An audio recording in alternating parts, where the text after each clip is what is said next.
Hi guys, and welcome to the next update on the ICM T3476, or not, as it turns out. This video was going to be the next update on the ICM. As you can see, we've got the nice dark brown undercoat chipping colour sprayed on over the body, which looks nice, looks good. Pleased with that. You'll see the slightly shiny bits. Those slightly shiny bits are hairspray, which I had just started doing today because this being an enamel colour took a bit longer to dry than an acrylic would, so had to wait for that to dry. I just started that today while I was watching a couple of bits on YouTube and set everything up and pulled out my my sort of sad, lonely, little used good old Chinese cheapy airbrush, which I haven't used in ages, but I do use from time to time. And as I thought it might be feeling a bit neglected, I pulled this out to decant some hairspray and spray some hairspray onto the model in preparation for the chipping coat to be sprayed over the top. And I got part way through the spraying of the hairspray on the tank body, and then the compressor developed a fault, which is very annoying, especially considering given the fact that I've just actually sold my old spare tankless compressor, which I'd had sitting there for quite a while in a just in case scenario, and then decided to sell it because it's sitting there taking up space, and this was seemed to be okay. So anyway, slightly annoying, bit of a problem with the compressor occurred, and it was leaking air from the solenoid relief valve, which is up on the head here, or not just at this moment in time, but I will just cut to the bit where I demonstrate what's actually happening with it so you can see what's occurring, and then it's a case of trying to find the culprit. And at the moment I have this particular valve in pieces to see how that works and see if this or the solenoid electromagnet is the problem. We're just going to take a look at the problem that we've got with the compressor. I've got my airbrush hooked up. I'm just going to drop a bit of water in there because I need to clean this out anyway from the bit of hairspray that I have sprayed, but just to demonstrate. So switch the compressor on and it starts filling up as normal. Pressure set to 30 psi, which is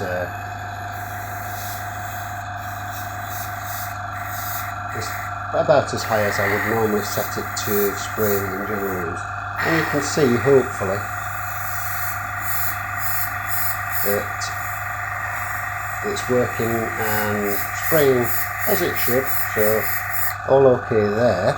We'll leave that to pump up to full pressure.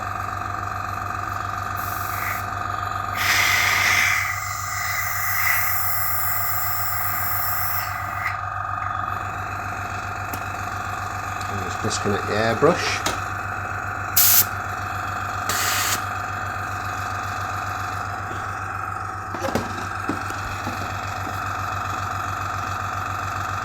And at the bit where it reaches its maximum pressure, cut-off pressure, which is 3 bar, is it? Something like that.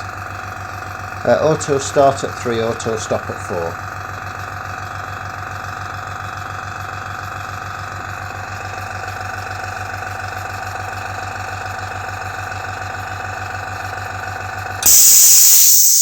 And you can see there, or hear there, that's what happens. And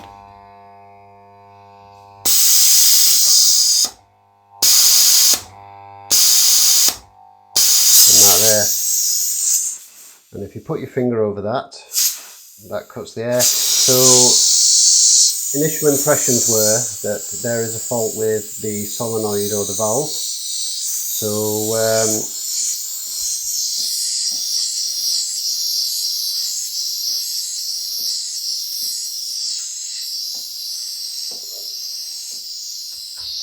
First thing I did is unscrew the nut at the end of that and remove the nut and the washer, and I checked the solenoid by using a drill bit, which as you can see it's not magnetised at the moment.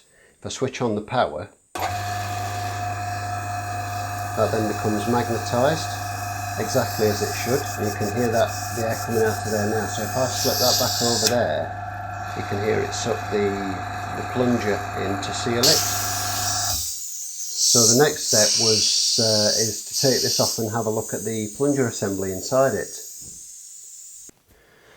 Okay, so I've gone ahead and removed this pressure relief valve from the compression head on the regulator side, and essentially I'm just checking the plunger and various bits for wear. So I'm just going to zoom in on that and we'll have a close-up look. You can see it up close here, and it's quite clean inside here. As you can see, it's sort of cast aluminium piece, and it's nice and clean inside there. And then the other parts consist of the little brass sleeve here with an O-ring which fit inside there like so, a cover plate and two crosshead screws that fasten it, which slip over like so and hold it in place, and then the magnetic solenoid switches fits over here, and there's a washer and a bolt that holds that in place. Inside the brass plunger, let's just focus on this for you.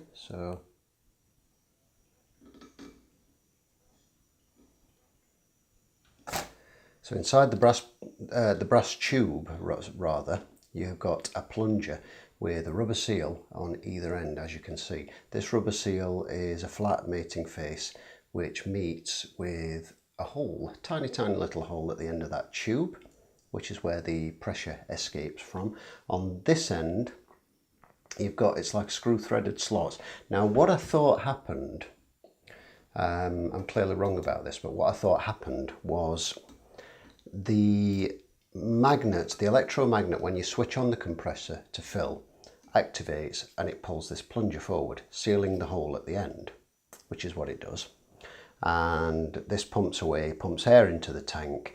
Then when it cuts off, I was under the impression the electromagnet switched off, but the pressure from there kept this forced closed.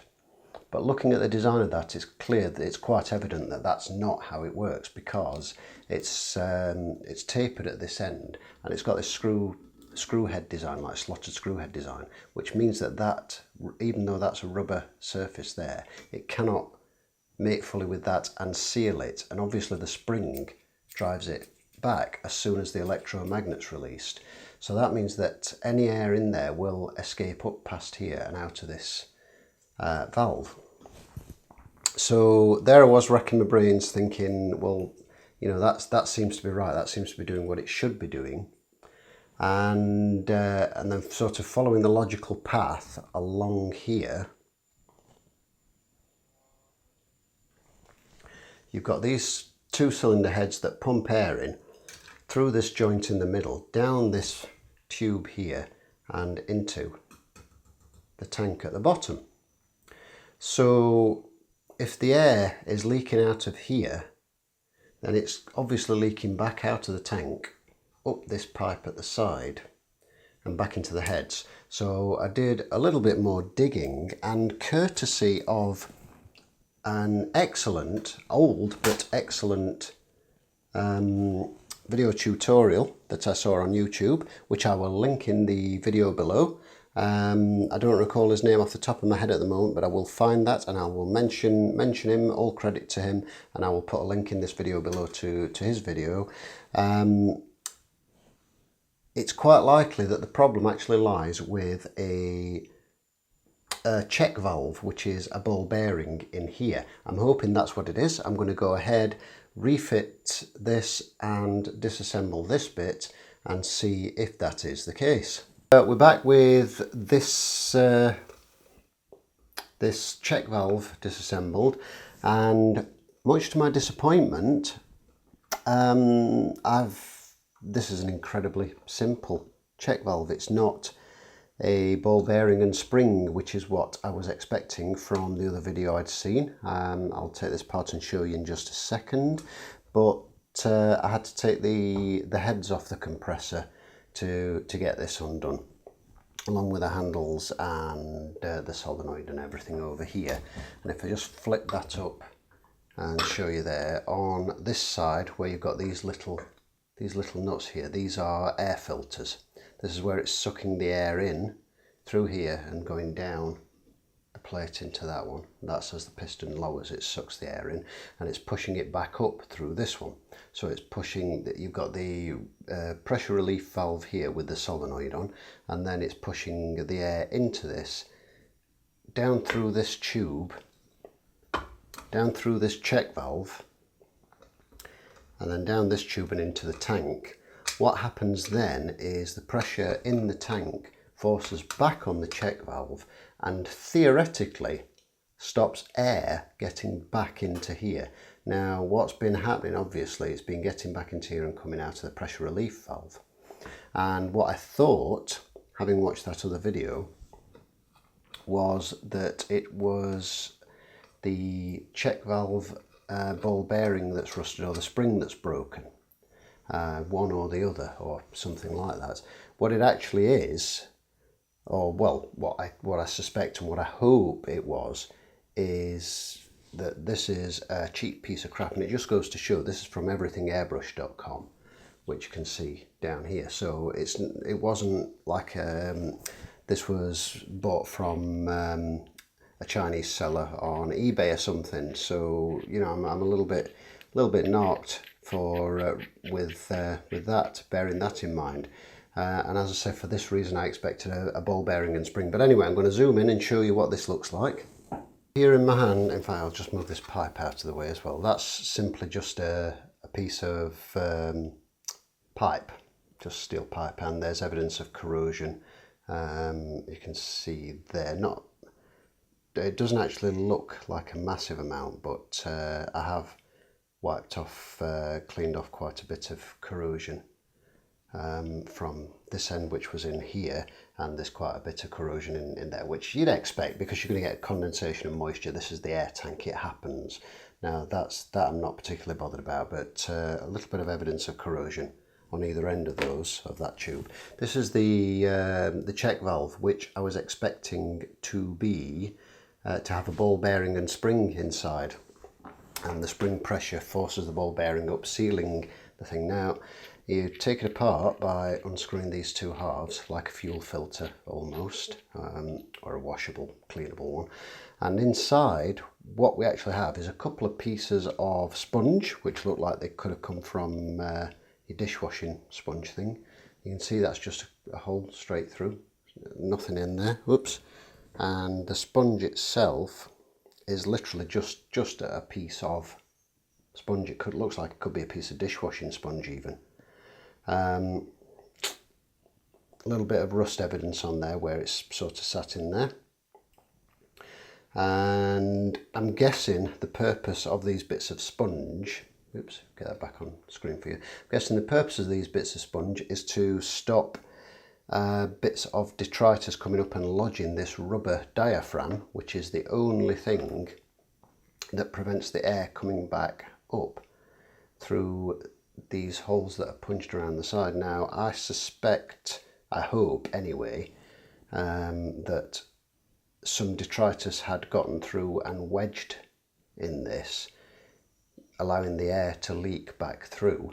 And similarly to that one, as you can see on this side, again all you've got is a little piece of sponge, and you can see there the holes through there in the rubber diaphragm. And it's basically just a simple rubber diaphragm, like the ones that you get in the heads that suck in and blow out air. Quite simple, and it obviously works because it's been working for some years. So it kind of, I say it's just annoys me a little bit, because I deliberately didn't go for the cheapest one for the simple reason that I wanted a decent compressor, so there you go. So yeah, the check valve with a simple rubber diaphragm. Hopefully it was just a bit of crap in there. So there you go, the check valve with a very simple rubber diaphragm. Now hopefully it was just a bit of detritus in there, which I've managed to clear away, fingers crossed. And once I reassemble that, it should pump up to pressure and stay up to pressure. So I'll put this back together and we'll see how that goes. That's the compressor back together, and I've got my Iwata CR, which I'm going to use for the purposes of testing. We've got the drain plug in the bottom of the compressor, and fingers crossed we're going to switch this on and hope that that thorough cleanup has gotten that working, and we'll see what happens.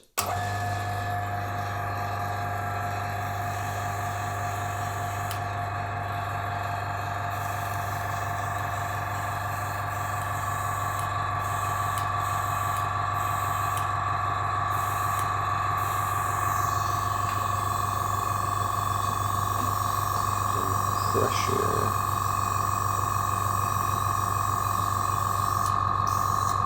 Turn that right up to 30.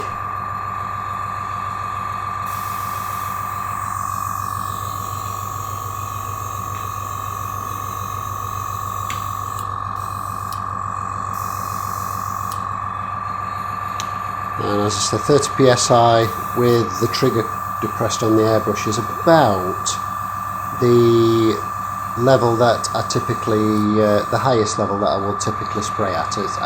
It's very rare that I feel that I need to increase it above that, although the compressor will spray above that.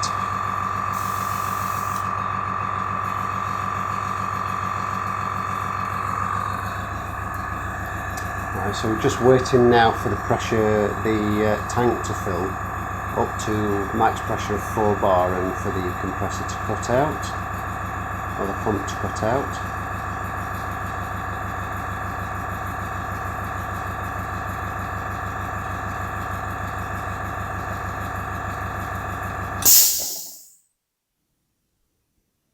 Ooh, okay, that's promising. That's promising. That's good. That's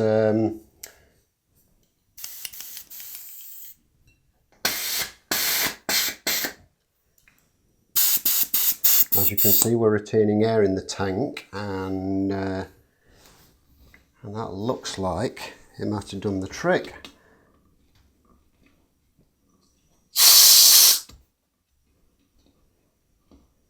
So I'm just going to release some air, make sure that that fires up and resets itself.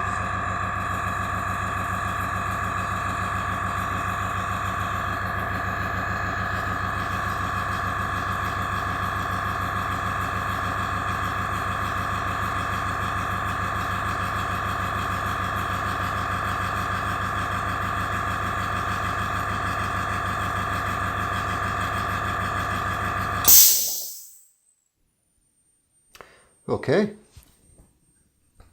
just having a quick feel around all the joints. I'm not feeling any air escaping or leaking, and that's cool. I'm quite pleased with that. So huge thank you to Photo Trekker, YouTube user Photo Trekker, to his video about the check valve up here. Despite mine being a cheap, a very cheap sort of rudimentary version, but you know, it's obviously doing the job. I think what I'm going to do, however, is taking that, I'm going to have a look around on YouTube and around about and see if I can find a better quality check valve with an actual ball bearing and spring assembly in, and use that to replace this at some point. Because I'm not 100% happy knowing that that's as simple as it is with just the rubber diaphragm, and it's the kind of thing that is likely to go again. So Yeah, because it's quite easy to get a bit of muck or dirt coming down through there and trapping in one of the holes, and I think that must be what's happened. And obviously it was forcing the air back up through and through this valve, which is of course now open. So so that's good to know. Hope this was useful to anybody with one of these AS196 twin piston compressors, or even with the AS186, I think it is, with a single piston compressor with a tank. It'll have a similar assembly to this. Hopefully that was useful to you. Thank you for watching. There's a link down to Photo Trekker's video below the original one where I saw this the thing about the check valve, and we'll see you in the next video.